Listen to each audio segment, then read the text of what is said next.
What happens when the recruiting process is designed to separate young athletes from their families? Behind the billion-dollar world of college sports lies a troubling reality. Parents are consistently left out of conversations that will shape their children's futures. While moms dedicate years to driving to practices, games, and tournaments, they're simultaneously losing their own identity, and their kids are losing theirs too. The system intentionally creates a wedge between families, with agents and coaches telling 17-year-olds to make life altering decisions without parental input. But what if there was a way to navigate this world without sacrificing family bonds or personal identity? Meet Jamesetta Cleveland, the Army brat turned sports mom revolutionary who's changing how families approach the business of athletics. After watching her son play Division I football at the Air Force Academy and navigating the recruiting process with all three of her children, she discovered a critical gap in the system. Parents had no roadmap for raising whole athletes who could thrive beyond their sport. Drawing from her project management background and lived experience as a military family, Jamesetta founded Sports Mom University Consulting to teach families the business side of sports that no one talks about. She's become a leading voice in name, image, and likeness education, reaching nearly 20,000 sports families daily through her online communities. Her mission is simple but revolutionary: ensure both athletes and their parents maintain their identities and family bonds throughout the intense journey of competitive sports.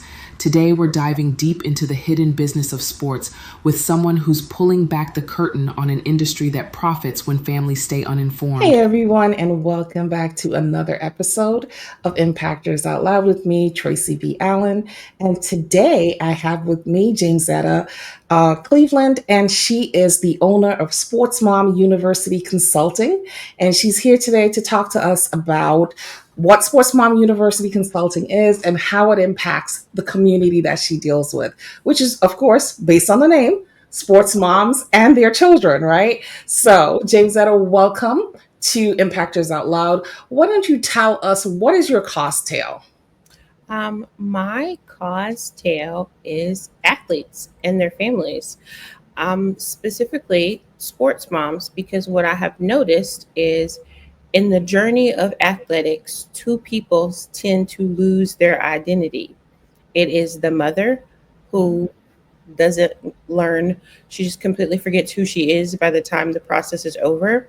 And it's the athlete who doesn't have an opportunity to create their own identity outside of sports. And because these things don't happen appropriately, when sports is over, oftentimes both moms and athletes have a very difficult time with transition. Really? Wow. Okay. So, how did you get involved in this line of work? Like, what is the backstory? So, how did Jamesetta get from, let's say, high school, college to this very point? I know some of it from reading your bio, but I want you to tell the audience. Well, I started because uh, I am an Army brat, and one Okay. of the things that was happening when my parents, when I was in high school doing my sports and things, Mhm. is Desert Shield and Desert Storm, and Okay. so for a quite a bit of what I felt like my major sports activities, my mom and dad, they were in the Middle East fighting a war. Oh, they were both in the military? hmm Okay. What sports did you play? So in high school, I did cheerleading and I ran track. Mhm. Oh, okay. And so when I got married and had kids, I Mhm. knew that my kids were going to play a sport. Like I just knew that they were. And so they played all the sports. And the Mhm. other thing that I knew is that I wanted my kids to be supported in a way that I wasn't.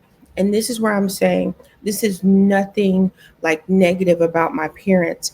Mhm. Not very many people sign up to defend this country, and even less sign up to say, okay, we're going to go fight a war. So they weren't missing my activities because they just didn't want to come. They were Right. missing my activities because they were deployed. But Mhm. a kid, they don't care about that part. They just know that mom and dad can't show up. So Right. I said that I would be different and that I Mhm. would show up. And so my kids started playing sports, and there wasn't pressure to be pro, Mhm. but my son was the littlest. When we started playing football, he was 5, and he was frequently the smallest kid on his team. And one day, he was maybe between 7 and 9, and he comes to me, he says, "Mom, I'm gonna play in college, and I'm gonna play college football because they keep telling me that I'm too small and I can't." And so Mhm. that became a journey where they were all going to play sports, but I had one that was like, "Oh, I'm going to play in college." But the way our journey worked is the first time I went through the recruiting process was with my oldest daughter. I she would she My girls were cheerleaders like their mom, and they did track too. They did Oh, wow. track. They Yes. definitely followed in your footsteps. So I went through the recruiting process with my oldest daughter. Mhm. And I noticed, I was like, where's the place where if you are raising athletes and you want them to be whole people and you know that they're not their sports, where's the place that actually trains moms to raise athletes? And Mhm. where's that place? And I couldn't find it. So a couple of years as I'm in the thick of recruiting with my daughter for cheerleading and track, my son starts to get recruited for football and basketball. And if you are a parent whose child is recruited in what they call the revenue generating sports, the ones that actually make the money, you know that it's very different. And so very few people respected that I wasn't raising somebody or who needed to grow up and take care of his family. I was raising somebody who just said, he's contrary. I'm going to show people that I can do what they say I cannot. Mhm. So because I couldn't find the place that you go to learn how to raise an athlete appropriately, I collect people and I ask a lot of questions. And so along, like I'm the mom at the ball field who's explaining all the rules, but I got tired of explaining the rules. I'm like, Uh-huh. I want to watch my own kids. So I would take the moms in my circle who had questions and Mhm. what I called the subject matter experts in my circle who had answers. And I would put them together in these little events called Sports Mom University. Well, my son played in college. My oldest daughter decided that she didn't want to do any sports in college, and that was okay. That was totally fine. But my Mhm. son actually played Division I football for the Air Force Academy for 4 years. And Mhm. when he was graduating, I took a sabbatical. And I said, for a year, I'm only going to do the things that make me happy. And I did an event for high school football moms called High Mhm. School Football Mom 101. And it was a 1 day intensive where subject matter experts came to share their knowledge with sports moms. And Mhm. also, it ended with panel discussions because one of the things you don't know what it's like until you get in it. So I wanted current and former players and their moms to come and share their stories as well. And Mhm. when it was over, someone challenged me and they said, "Hey, this thing that you've been doing, you know, the basic part of having a business means that you actually have something people want to pay for. Right. People paid you for this. You should Mhm. go, you should pray, and you should see if this is the thing that you're supposed to do." And so I prayed. I'm still praying about this one. But in August of 2019, a couple months after my son graduated from college and received his commission, I launched Sports Mom University Consulting. And I built the what I wish I had growing as I was growing up with my kids, because we were growing up together, because we were in the thick of it together. Mhm. And what I do is I help sports moms and their family navigate the world of recruiting, raising athletes, name, image, and likeness, or NIL for short, and going pro. And how I do that is I use tools to help them understand who they are and how they prefer to show up in the world so that they are making decisions in 3 key areas: athletics, academics, and entrepreneurship, based Mhm. on how God uniquely created them. So it's been a journey. And I would say the journey even took a different turn because I have been following name, image, and likeness for several years, and I just knew my son would have the opportunity to take advantage. He didn't.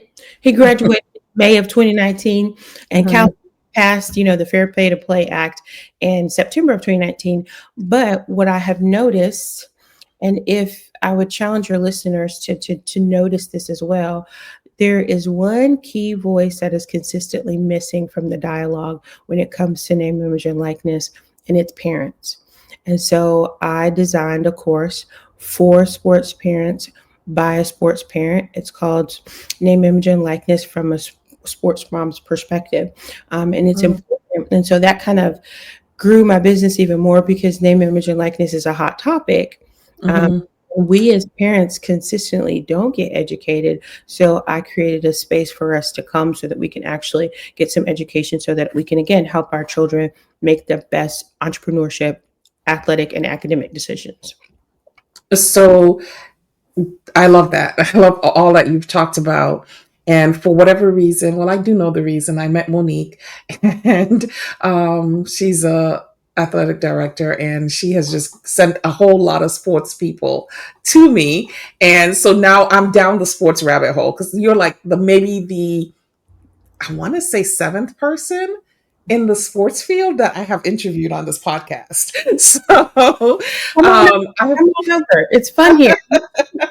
So I am like down the sports from somebody who doesn't watch sports to you being very enthralled in what's going on in the sports world. One of the things that we see as outsiders, people looking in to the sports world, is that a lot of athletes, especially when they're recruited to play professional um, sports, they tend to fall out with their parents. Is that something that your program actually addresses? Whatever that rift that happens, I think it more happens when it comes to contract and money and you know I think the people who are recruiting is pulling them in one place and the parents are trying to pull them in another direction. That's kind of what I'm seeing from the outside looking in. Is that what's happening? And is that something that your program helps to address to keep the family unit together? That is a great question, and I'm glad you asked. And so, what I do consistently is address exactly what you said. Um, Okay. One of the things that I noticed as I was raising my children is that they respected me because I was always learning. I might not ask the right questions, but they knew that I didn't care about looking dumb. I Mhm. was going to ask questions to help them get to where they needed to be.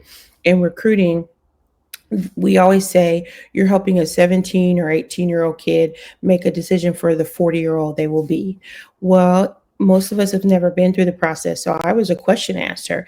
And one of the things I learned from my son, because we had this conversation last night, is that because I was always learning, he Mhm. saw me, he and my daughters, they still see me this way, but they saw me as their advisor.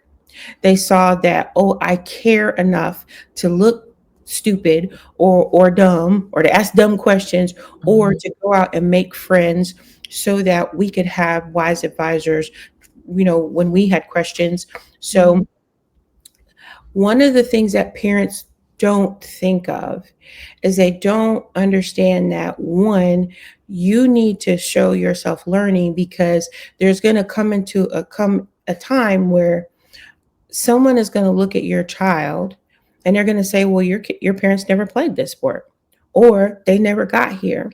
Mhm. One thing parents don't recognize is that lack of experience coupled with an unwillingness to learn or to show themselves learning, Mhm. it already makes your kids doubt you. They're like, well, my parent doesn't care enough to learn about what I'm doing. So that happens as a part of the process because most parents aren't out there trying to figure it out. And there's a book that I recommend every sports parent read. It's called $40 Million Slaves. And there's a chapter called The Conveyor Belt.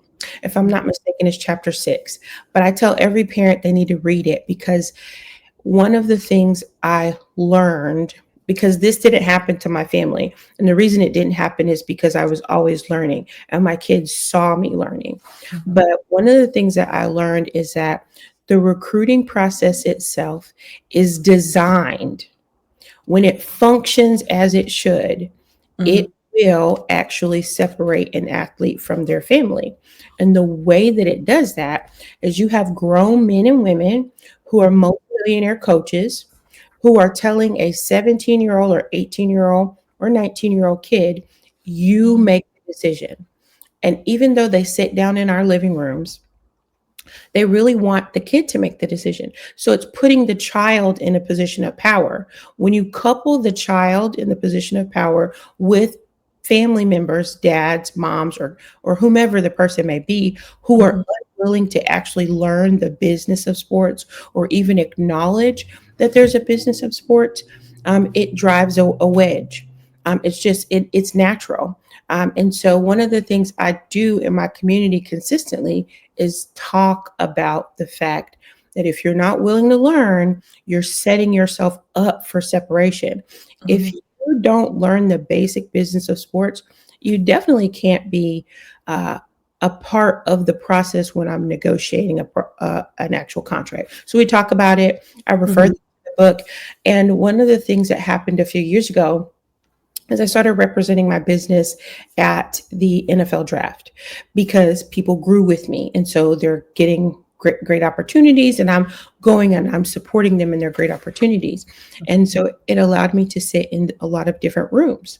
And one of the things that I learned is that agents, specifically sports agents and marketing agents, a lot of them have a goal of separating an athlete from their family. They say by year zero, which is the draft, or by year three, the end of the first contract, towards the end of the first contract. And they want to do that because it makes an athlete easier to control. It's easier to steer them in certain directions. And so in my community, we talk very frankly about the fact that this is a reality and it's happening. I make sure that So it's an open secret. it is. Um, Wow. in the world, it is. If you Yes. Yeah. And it's funny because, as parents, we actually just don't think about those things. We don't think Mhm. about, a relationship with your child has to be intentional, it has to be deliberate, and it has to Mhm. be cultivated every single day. And Yes. because we think it's automatic, we Mhm. don't actually do the little small things like, oh, let me ask them, I learned this today. What do you think about this? Or I went to talk to this person, or I went to this event. And so our kids don't see us trying to match their knowledge level. And when I talk to athletes, they're like, yeah, that was the first wedge. People kept telling me, well, your mom, your dad, they never played professionally before. They never played college, or maybe they never played it at all. They've never negotiated a contract, and not even in a negative way, just a matter of fact way, because most times it's the truth. Wow. I've always wondered. I suspected that's what it was, but I haven't heard anybody actually say that that is an intentional thing that they're doing. But it seemed that way because it happens so often. Um, I think you mentioned that you help with the negotiation process when they're going in. Is that something that you do? So, what I do is I teach parents the business of sports. And when Okay. you teach them the business of sports and Mhm. what to look for, Mhm. it helps them negotiate better. Okay. So you don't actually sit in on the negotiations with them. Sometimes, Sometimes. Okay. some families trust me enough to sit in the Mhm. conversation. Some families Okay. trust me enough to help them select their own, their marketing agent or their financial provider or their sports agent. I'm building what I call my preferred partner network, and these are Mhm. people that I vet so that we know and trust them, and they don't charge like extra money because in the sports world, people jack up the price just because you're an athlete. And so Right. my parents actually, they take my recommendations. Some allow Mhm. me to sit in on the process, but all of them, my goal is to give them the knowledge to do what I call build or buy. When I was in Mhm. corporate America, I was a project manager, and I made the decisions where, okay, can my company build this particular tool, or do we Mhm. have to go out and buy it? And so I Right. want parents to understand the process of sports, Mhm. um, so that they can say, can I build this? Can I do this thing, whether it's running my child's nonprofit, whether it is negotiating a contract, Mhm. or do I have to actually buy this, go get someone else who's qualified to do it? So, yeah, I would say Yeah. for my sense. You went into the right profession. You had a good transition because you had soft skills and hard skills from your last profession that fits perfectly into this profession. So, yeah, project management. Yeah. um, you talked about name, image, and likeness. And then you talked just now about nonprofits, and that's my specialty. I'm a nonprofit consultant. So, is that something that you talk to the athletes about from the onset? Because when I hear name, image, and likeness, I'm thinking about protecting your name, building a positive image for yourself, and protecting your likeness. Am I on the right path in any way? And when I say image, I'm talking about image, personal image, professional image, and giving back to your community. That's kind of how I see it. So yes and no. So Okay. in the sports world, Hmm. name, image, and likeness, it is the ability of college and high school athletes to make money off of their off of their name, image, and likeness. Because Hmm. before July 1st of 2021, and still in certain states, depending on where you are when it comes to high school, Hmm. legally they couldn't do things that other people could do. They couldn't start their Okay. own business. Like college students, college athletes couldn't start their own businesses freely or invest in businesses freely. They had to get a waiver. Really? So Mm. when I'm talking NIL, I'm talking about publicity rights that everybody has, but that Okay. because of laws, college athletes and high school athletes couldn't actually go out and do these things. Um, Okay. but in the world of nonprofit, so part of entrepreneurship for me is you have to use your influence for good. So I teach my Hmm. families that, everyone says ball is life, ball is not life, it's leverage. It's leverage to create opportunities that you wouldn't necessarily have. So Hmm. one of the opportunities you better take is you better impact your community in a positive way. Right. You get to decide what your community is, but you Hmm. better impact it in a positive way. I am a part of an organization called the Sports Philanthropy Network, and Hmm. we actually come in and we teach. Our director, Roy, is amazing. Roy Kessel. He has consistent classes where he's teaching families how to do nonprofit work. I'm glad you pointed out what you do because I'm going to share something with you. Hmm. People are frequently looking for a way to get into the sports world. Hmm. One of the most common ways that people use to get into the sports world is community activism and nonprofit work. Hmm. And so it's important that people like you who actually know how to do nonprofit work the right way begin to bleed over into our space, because oftentimes what I have found is that people will tell athletes, hey, you need to start a nonprofit because you need a tax write-off, but they haven't asked the athlete, what's your passion? They haven't Right. they haven't asked simple questions like, do Hmm. you want to impact your hometown where you grew up? Do you want to impact the town where you went to college? Or maybe Right. you want to impact the first place that you get drafted to should you make your home there. And so Hmm. you have all of these people giving conflicting information, Hmm. and athletes don't have a way of vetting to say, are you qualified to tell me how? Should I really, what should I be starting? Does Right. it be a nonprofit? Does it Hmm. need to be a family foundation? Do Patient. Hmm. Hmm. do I need just a fiscal sponsorship? All those Hmm. basic questions that someone professional like Hmm. you ask those questions. Athletes don't get asked those questions. People come and say, hey, we're going to do something for a tax write-off. And they, at the end of the day, most athletes just get it, they cut the check. Well, you and I both know sometimes cutting the check isn't right. What about partnering with organizations? Right. The other thing that I see to athletes' detriment is, well, you're here, you want your mom to have a job or your dad to have a job. Let's just Mhm. start a nonprofit and they can run it. Right. So, Yeah. like, no, you can't actually. They might not be No, able to do no, it. So because you it's don't own it. It's not yours. It's a publicly owned entity.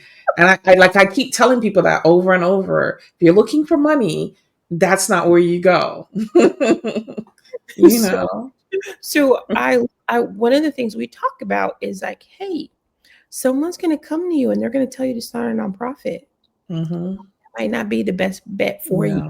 No. You might want to ask them, are you qualified? What nonprofits have you started? Do you Hmm. understand? Like literally, like I had to learn myself because I wanted to make sure. I just saw that this is an area that athletes get exploited. And I was like, I don't know about nonprofits, but I want to learn because this Right. is something we need to understand. Hmm. And so just even being able to tell them like, hey, if you decide that if you get drafted to Green Bay and you start your nonprofit at Green Bay, but then you get traded to Philadelphia, and you got, if you want to do nonprofit work, you got to do new paperwork and Yeah. fill in Philadelphia. So like Yeah. things like that. Oh my gosh, the number of people who just come in and say, hey, I'm going to help you with your nonprofit for a fee, or I'm going to Hmm. teach you how to write, use it as a tax write-off Exploitive. for a fee. So they need, Hmm. so the sports world, I'm glad you're over here. That was a long Yeah. way of me saying we need people like you who know what to Yeah. do. Like we And I do. mean, well, in the regular world, people get upset with me because I tell them when they come to me, sometimes I'm like, I can't help you start your nonprofit because I don't think that's the right thing for you.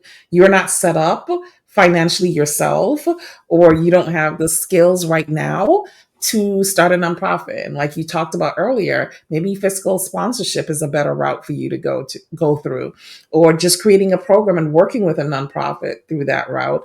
Or better yet, you need a business. So why don't you start a social enterprise? That's a good alternative to starting a nonprofit organization. We don't always have to have the quote unquote tax write off in order to do good in our community. And most of you are starting a nonprofit because you need to make money, and you need to make money and own it and run it, and no one can terminate you. That's not for a nonprofit. That's a for profit business. That's a social enterprise. So, yeah. If you auditioning to be a part of the preferred partner network, I love this. Well, I wasn't really auditioning, but good. If this is an audition, well, then I'm happy to be auditioning. Because this is the information that my community needs. Because going back to our conversation about NIL, because athletes are able to generate revenue or to make money, Mhm. I have athletes in my community so I didn't say this, but I have run a couple of online communities. There's almost, Okay. so on a daily basis, I can touch almost 20,000 different sports families. Hmm. There are some kids in my communities who are making hundreds of thousands of dollars in the name, image, and likeness space. Hmm. Want to do great things, but don't know how to do great things. And Hmm. so it's really important that we have people like you that we know so that we can say, okay, what should I do? Hmm. Instead of someone just saying, you know what, you just need a tax write-off. Come over here and let me do this for you, and then I'm gonna just charge you a fee. Like Right. younger and younger Hmm. kids are having access to dollars, and we need people who know how to do things the right way. Hmm. Just this week, a young man had, his name is Julian Lewis.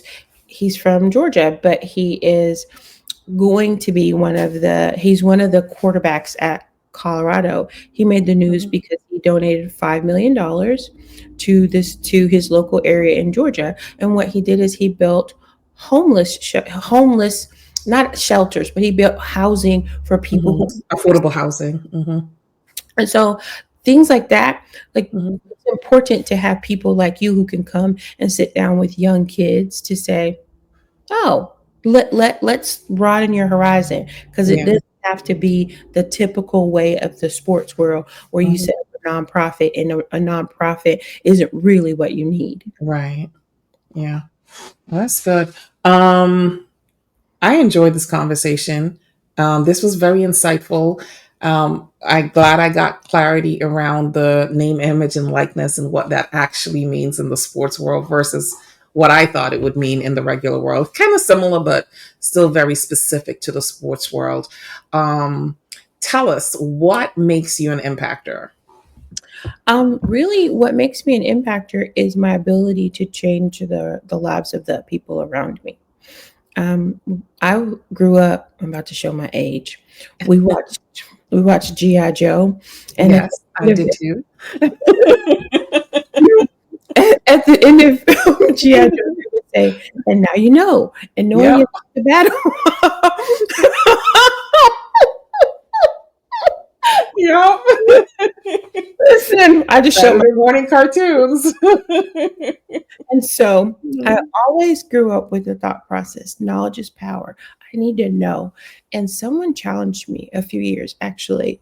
Dr. Eric Thomas challenged me a few years ago. And he said, knowledge is not power, it's properly applied knowledge that is powerful. And so by coming in and teaching families that, one, you're in a business if your child plays sports, whether they're 5 or 55. And now that you understand that you're in a business, let's talk about the different aspects of the business side of sports so that you can raise someone who understands sports is what they do and not who they are.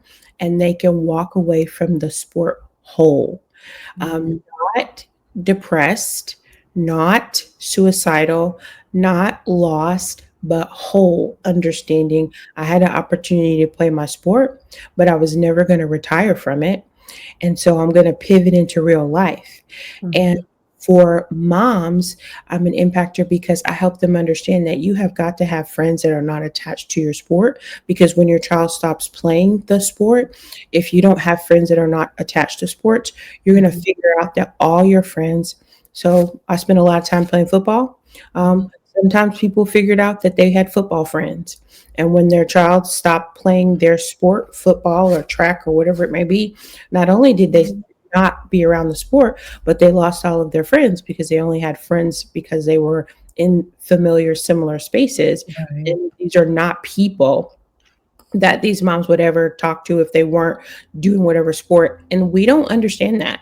We don't have we don't have like a way.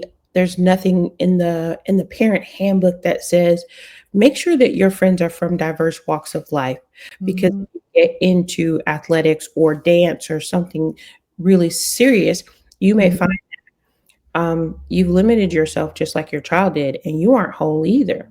Yeah. So that's how I bring in awareness and knowledge, teaching them how to properly apply it for their own unique situation so that they can actually walk away from the process whole. That's the most important impact. Okay.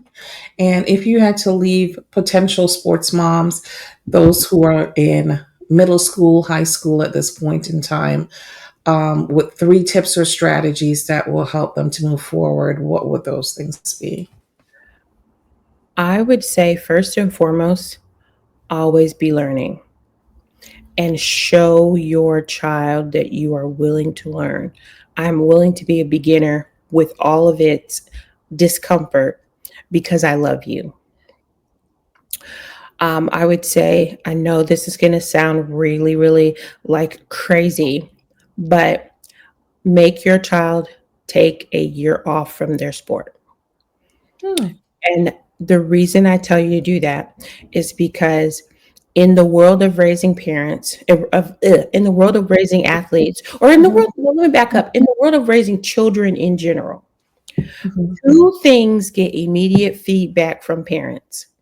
When your child brings home that report card slash Mhm. progress report, and when they do well or not so well in the sport.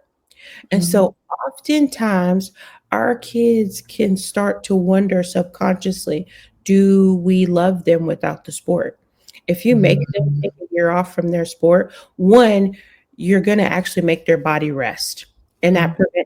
that prevents burnout. and it can prevent overuse injuries as well. But more than that, it lets your child know that you love them whether they play a sport or not. And in a culture where lots of kids are told that when you go pro, you're Mhm. going to save the family, Oh, taking that year off is mhm, very crucial to them understanding that you actually love them for who they are and not what mhm, they do. And then the last thing that I would say is be very clear on who speaks for you and your child.